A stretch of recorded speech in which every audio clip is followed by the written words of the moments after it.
Hi friends. पुर्तगालियों के बाद भारत जो आने वाले थे यूरोपी, वो डच थे। डच जो थे उस समय स्पेन, पुर्तगाल के बगल में यूरोपीय देश जब देखेंगे, इंडिया के बगल में यहाँ यूरोप है, वहाँ पुर्तगाल हो, उसके बगल में स्पेन जब बुरी तरह जो है ख़त्म हो गया, मतलब वहाँ का जो व्यापार था पूरी तरह प्रभावित हो गया था, वो बहुत ही घाटे में चल रहे थे उस समय डच जो है भारत का रुख अपनाया। और ये क्या किए थे, इन्होंने 16वीं शताब्दी के आसपास एक फ्लूट शिप, क्या नाम था, फ्लूट शिप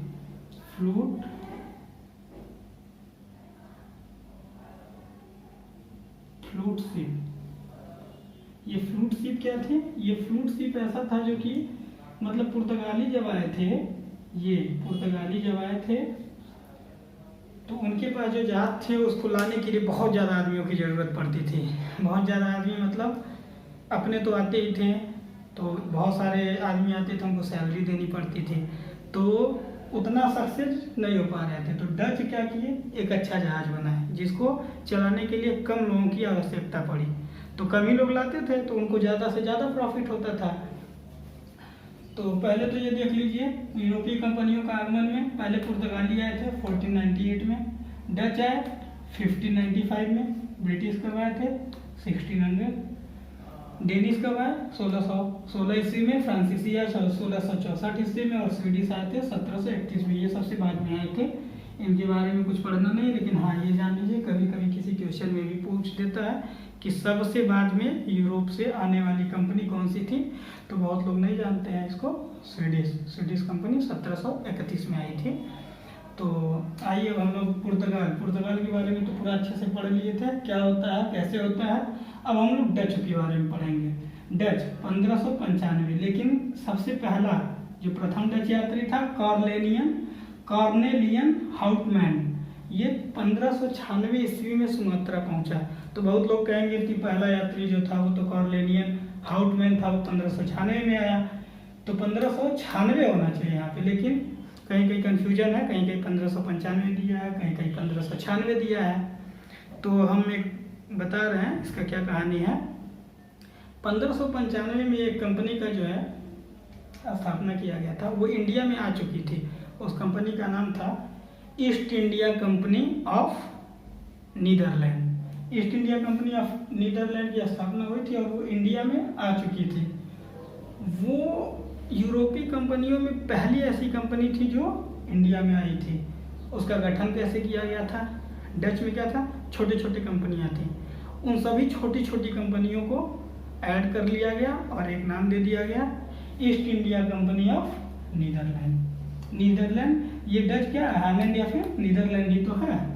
तो प्रथम डच यात्री कॉर्नेलियन हाउटमैन 1596 ईस्वी में सुमात्रा पहुंचा।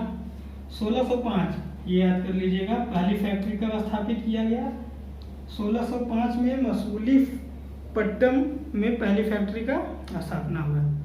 तो एक क्वेश्चन और इससे पूछा जाता है कि इनके फैक्ट्रियों के जो प्रमुख होते थे, डच की फैक्ट्रियों के प्रमुख को क्या कहा जाता था, तो उनके प्रमुख को फैक्टर कहा जाता था।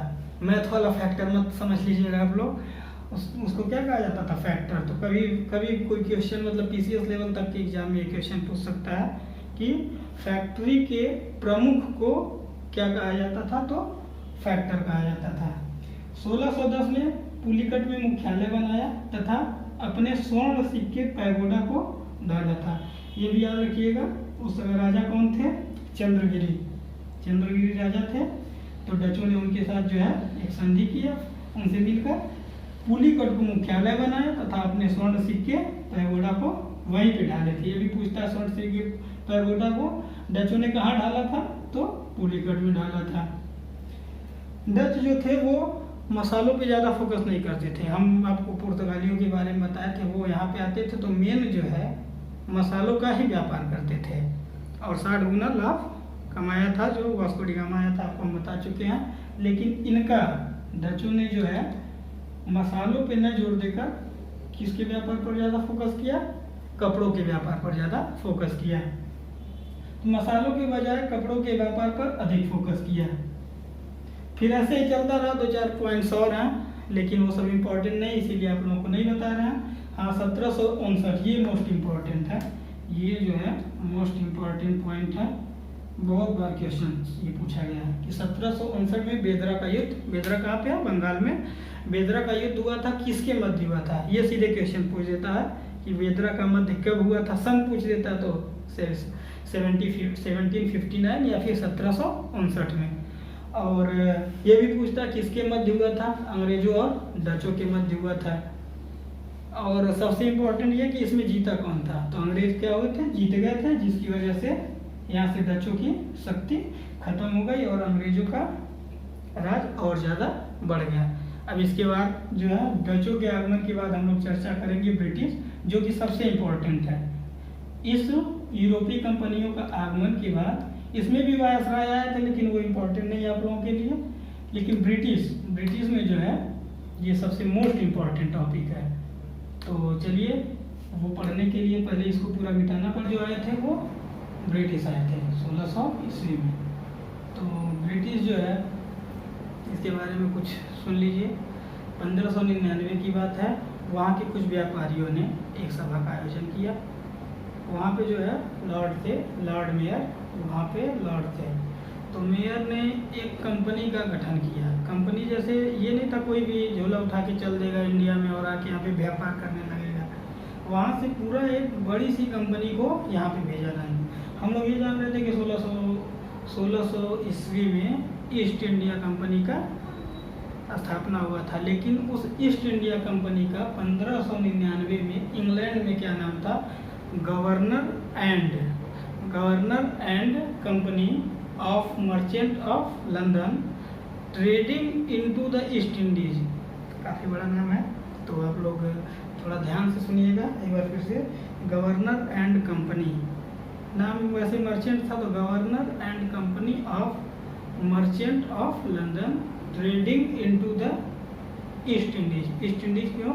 क्योंकि यूरोप यहाँ इंडिया था तो ईस्ट में पड़ता था, यहाँ मान लीजिए यूरोप है, इधर इंडिया है, तो ईस्ट इंडीज उसी का नाम छोटा करके ईस्ट इंडिया कंपनी रखा गया था बाद में। तो महारानी वहाँ उस समय महारानी वहाँ की थी एलिजाबेथ प्रथम। उन्होंने बोला कंपनी को एकाधिकार दे दिया कि आप लोग जाइए इंडिया में 15 वर्षों के लिए व्यापार कर सकते हैं, 15 वर्षों के लिए। लेकिन 15 वर्षों के लिए इन्होंने कब? 31 दिसंबर 1600 ईस्वी में 15 वर्षों के लिए एकाधिकार का आज्ञा नहीं दिए थे। एक पत्र जारी किया जाता है, पत्र जारी कर दिए थे। लेकिन 1609 की बात है, 1609 ईस्वी में इन्होंने एक दोबारा फरमान जारी किया और क्या बोले? ये बोले कि जो है कंपनी का जो व्यापार करने का अधिकार है वो अनिश्चित समय के लिए बढ़ा दिया जाता है। तो कंपनी को लेकर सबसे पहले कैप्टन हॉकिंस आए थे।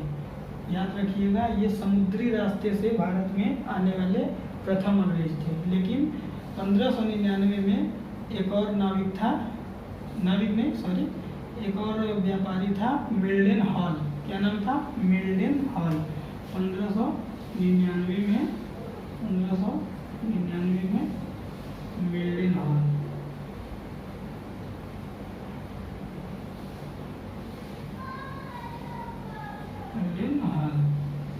ये जो है 1599 ईस्वी में ही आ चुका था। तो अगर क्वेश्चन पूछेगा तो अगर ये पूछता है कि समुद्री रास्ते से प्रथम अंग्रेज कौन भारत आया था, तो वो थे कैप्टन हॉकिंस। ये कैप्टन हॉकिंस जो थे, कैप्टन हॉकिंस जेम्स प्रथम का पत्र लेकर आए और ये चले, देखिए 1556 से लेकर 1605 ईस्वी तक अकबर का राज था। तो ये चले थे, जो लेटर लेकर चले थे कैप्टन हॉकिंस, तो 1600 में ही तो ये लोग चल दिए थे। 1600 में ये लोग चल दिए थे, तो कैप्टन हॉकिंस लेटर लेकर चले थे अकबर के नाम का, क्योंकि भाई राजा तो उस समय अकबर थे। तो उसके बाद जहांगीर राजा बन गए थे जब ये पहुँचे सूरत में। किस जहाज से आए थे? हेक्टर नामक जहाज से आए। सूरत के तट पर जब पहुँचे तो ये पहुँचे जहांगीर के दरबार में और इन्होंने तुरंत आज्ञा मांग ली कि हमको फैक्ट्री बैठाना। लेकिन ये फारसी, कौन? कैप्टन हॉकिंस जो था, ये फारसी और तुर्की भाषा का काफ़ी अच्छा नॉलेज रखता था। तुर्की भाषा का काफ़ी अच्छा नॉलेज रखता था। तो ये गया और उनसे फारसी भाषा में कुछ बात किया। तो फारसी भाषा में बात करने के कारण जो है हाकिम से वो बहुत खुश हुआ जहांगीर। उसको नहीं पता था उसके साथ आगे क्या होने वाला है, फिर देश के साथ क्या होने वाला है। काफ़ी खुश हुआ, उसको इनाम दिया। इनाम देने के बाद और हाकिम्स को एक उपाधि भी दिया था, ये क्वेश्चन भी पूछ सकता है। तो हाकिम्स को एक उपाधि दिया था इंग्लिश खान। ये जो है कैप्टन हाकिम्स, ये कैप्टन हाकिम्स थे, जहांगीर ने इनको एक उपाधि दिया था इंग्लिश खान की। तो 1608 ईस्वी में जो है परमिशन मिल गया, ठीक, कि आप लोग चलिए ठीक है, आप लोग यहाँ पे आइए, अपना कंपनी स्थापित कीजिए और व्यापार को संचालित कीजिए। लेकिन देखिए यहाँ पे लिखे हैं कि प्रथम फैक्ट्री 1608 ईस्वी में सूरत में स्थापित की गई। लेकिन एक्चुअल में हुआ क्या था, 1608 ईस्वी में कंपनी को स्थापित करने का कार्य सूरत में शुरू किया गया था। लेकिन कुछ समय बाद पुर्तगाली जो थे उनका व्यवहार काफ़ी खराब था, जहांगीर से शत्रुतापूर्ण जो है रिश्ता था पुर्तगालियों का जहांगीर के साथ। तो जहांगीर बाद में गुस्सा आ गया, उसको लगा ये सब भी कहीं पुर्तगाली की तरह जो है खराब आदमी ना निकल जाए। तो इसी की वजह से उसने क्या किया, जो सूरत में कंपनी स्थापित हो रही थी उसको रुकवा दिया, ठीक। अब यहाँ पे इंडिया आया, यहाँ पे इधर ध्यान दीजिएगा, यहाँ पे मान लीजिए सूरत, ठीक, यहाँ पे गुजरात सूरत में यहाँ पे हाकिम्स आया था। यहाँ पे कंपनी का कार्य शुरू हुआ नहीं हो पाया। लेकिन यहाँ पे गोलकुंडा और यहाँ पे मसूलीपट्टनम था, यहाँ पे मसूलीपट्टनम,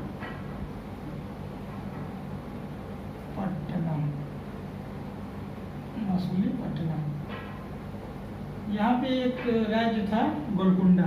तो गोलकुंडा का एक ये बंदरगाह था मसूलीपट्टनम, या फिर उसको मछलीपट्टनम भी बोलते थे। तो ये क्या किया, ये विजयनगर साम्राज्य के अंतर्गत आता था। विजयनगर साम्राज्य 1565 ईस्वी में, ये जो था 1565 ईस्वी में विजयनगर साम्राज्य, पहले तो ये बहुत बड़ा साम्राज्य हुआ करता था, लेकिन 1565 आते आते क्या हो गया, उसकी स्थिति काफ़ी बिगड़ चुकी थी। विजयनगर साम्राज्य छोटे छोटे राज्यों में बढ़ चुका था, तो इसकी स्थिति बहुत बिगड़ गई थी। तो अंग्रेजों ने सोचा कि चलो भाई, यहाँ से अगर नहीं परमिशन मिल रहा तो हम लोग दक्षिण की तरफ चलते हैं।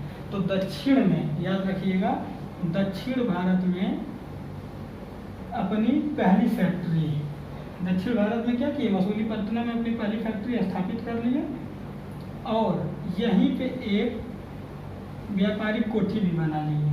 कब, 1611 ईस्वी में ही व्यापारिक कोठी बनाने के बाद जो है यहीं से सारा कार्य संचालित करते थे। तो अगर क्वेश्चन पूछेगा कि प्रथम फैक्ट्री, और ये जो फैक्ट्री शुरू हुई थी 1608 ईस्वी में, ये फैक्ट्री कंप्लीट हुई 1613 ईस्वी में, बाद में मान गया। और लेकिन अगर क्वेश्चन पूछेगा कि प्रथम फैक्ट्री सूरत में कब स्थापित हुई थी, तो 1608, अगर 1608 और 1611 दिया है तो आप लोग 1611 ही आंसर करिएगा। या फिर ऐसे अगर क्वेश्चन पूछेगा कि दक्षिण भारत में अंग्रेजों की पहली फैक्ट्री कब स्थापित की गई थी, तो आप लोग 1611 आंसर कर दीजिएगा, कोई दिक्कत नहीं है। लेकिन प्रथम फैक्ट्री अगर पूछेगा तो 1608 करिएगा। अगर आंसर में 1608 दिया तो 1608 करिएगा, और नहीं तो 1611। फिर क्या होगा, गोलकुंडा वहाँ पे था, यहाँ पे जो है गोलकुंडा, यहाँ पे राज्य था गोलकुंडा। तो यहाँ पे यहाँ का जो शासक था 500 पैगोडा वार्षिक कर बोला कि आप लोग हमको 500 पैगोडा वार्षिक कर दीजिए और मुफ्त में व्यापार करिए। उतना देने के बाद आप लोग और कुछ मत दीजिएगा, किसी भी सामान पे कोई वो नहीं रहेगा। तो एक सुनहरा फरमान जारी किया था 1632 ईस्वी में। 1611 में यहाँ पे जो व्यापारिक कोठी स्थापित की गई थी, तो यहाँ पे अंग्रेज यहाँ से अपने कपड़ों को जो है भेजते थे हर जगह। तो यहाँ के जो अधिकारी थे उसका गलत फ़ायदा उठाने लगे, रोकने लगे या फिर पैसा मांगने लगे। तो बाद में जो है 1629 ईस्वी में, 1629 में अमरगांव में दूसरी व्यापारिक कोठी अंग्रेज सब खोल दिए। दूसरा जो है, पहले तो 1608 में प्रथम थे ये कैप्टन हॉकिंस, दूसरा दूसरा अंग्रेज कौन था भाई जो भारत आया था? सर टॉमस रो, याद कर लीजिएगा। सर टॉमस रो, ये कभी कभी पूछता है कि सर टॉमस रो भारत कब आए थे? 1615 ईस्वी में, 1615 में आए थे, 1615 सर टॉमस रो। और सर टॉमस रो आए थे ईस्वी में 1661 ईस्वी में। इंग्लैंड के राजकुमार थे चार्ल्स होती, और यहाँ की राजकुमारी थी, पुर्तगाल की राजकुमारी थी कैथरीन। इन दोनों का विवाह हो गया। और 1661 ईस्वी में यहाँ जो बम्बई द्वीप है, ठीक है, यहाँ पे एक बम्बई द्वीप था। बम्बई द्वीप को किसको दे दिया गया? इंग्लैंड को दे दिए। कौन? पुर्तगाल वाले यहाँ पे राज करते थे, पुर्तगाल वाले राज करते थे, और दहेज स्वरूप उसको बम्बई को गिफ्ट कर दिए। किसको? इंग्लैंड को। आइए अब आते हैं 1699 में फ्रांसिस डे, ठीक, वहाँ के राजा जो थे चंद्रगिरी, उनके साथ जो है पट्टे पर मद्रास को ले लिए।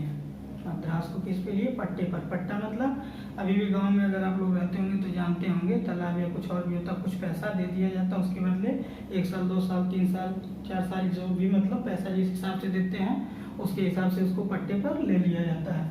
तो मद्रास को पट्टे पर ले लिया। फ्रांसिस डे जो थे मद्रास को पट्टे पर ले लिया, और राजा ने पट्टे पर दे दिया पैसा लेकर। और पट्टे पर लेने के बाद मद्रास में एक फोर्ट सेंट जॉर्ज, ये क्या था आखिर? ये एक किला था, कोठी थी, एक तरह की किलेबंदी होती थी। उस कोठी को स्थापित कर लिया गया। कहाँ? मद्रास में उसकी किलेबंदी कर दी गई। वहाँ पे इन्हीं के सिपाही रहते थे, और अंदर क्या हो रहा है ये किसी को नहीं पता होता था। भारतीय वहाँ जा भी नहीं सकते थे। ये अपना व्यापारिक कोठी ही एक तरह बोलते थे, और वहीं से सब कुछ संचालित करते थे। बात जो है 1683 ईस्वी की बात है। 1639 में तो ये पट्टा पे ले लिए। 1683 ईस्वी में एक कोर्ट ऑफ डायरेक्टर से एक पत्र आया कंपनी के अधिकारियों को, और उसमें पता क्या लिखा था? उसमें लिखा था कि मतलब मद्रास में एक किला बनाओ, उसका क्या करो? किलेबंदी कर लो। यहाँ तक कि इतना अडिग किलेबंदी करो कि अगर कोई भी भारतीय राजा या फिर डच अगर उस पर आक्रमण करे तो वो अडिग रहे, उसको कुछ भी ना हो। मतलब वहीं से उन्होंने सोच लिया था कि यहाँ इंडिया पे राज, भारत पे राज करना ही करना है। तो वहाँ पे मद्रास में फोर्ट सेंट जॉर्ज की स्थापना कर दी। यहाँ से कंपनी को संचालित करने लगे। फिर फोर्ट विलियम कलकत्ता में स्थापित कर दिए, और फोर्ट लुई पांडिचेरी। इन 3 जगहों से, या फिर बोल सकते हैं 3 प्रेसिडेंसियों से, ये अपने राज्य को या फिर कंपनी को चलाते थे। राज्य नहीं, सॉरी, कंपनी को चलाते थे। सर जॉन सरमन मिशन 1715, मतलब जॉन सरमन मिशन 1715। ये याद कर लीजिएगा कि जॉन सरमन मिशन कब भारत आया था? तो 1715 में। 1715 में आया तो उसमें एक जो है सर्जन था, उसका नाम था हैमिल्टन, और एक बहुत दर्दनाक बीमारी हो गया था। उस समय शासक थे 1715 ईस्वी के टाइम पे फर्रुखसियर। तो वो हैमिल्टन ने फर्रुखसियर का इलाज किया। इलाज करके उनको क्या कर दिया? ठीक कर दिया। इलाज होने के बाद जब वो ठीक हो गए, उन्होंने खुश होकर एक फरमान जारी कर दिया। भाई पहले राजा लोग खुश होते थे तो ऐसे ऐसे फरमान जारी करते थे कि उनको खुद ही नहीं पता था कि आगे उनके साथ क्या होने वाला था। कोई खुश होकर मतलब कुछ भी कर देता था। कंपनी को दिए परमिशन, कंपनी ने आगे क्या किया वो सब तो जानते हैं। खैर बात बात पे परमिशन दे देते थे। आइए घर देखते हैं परमिशन।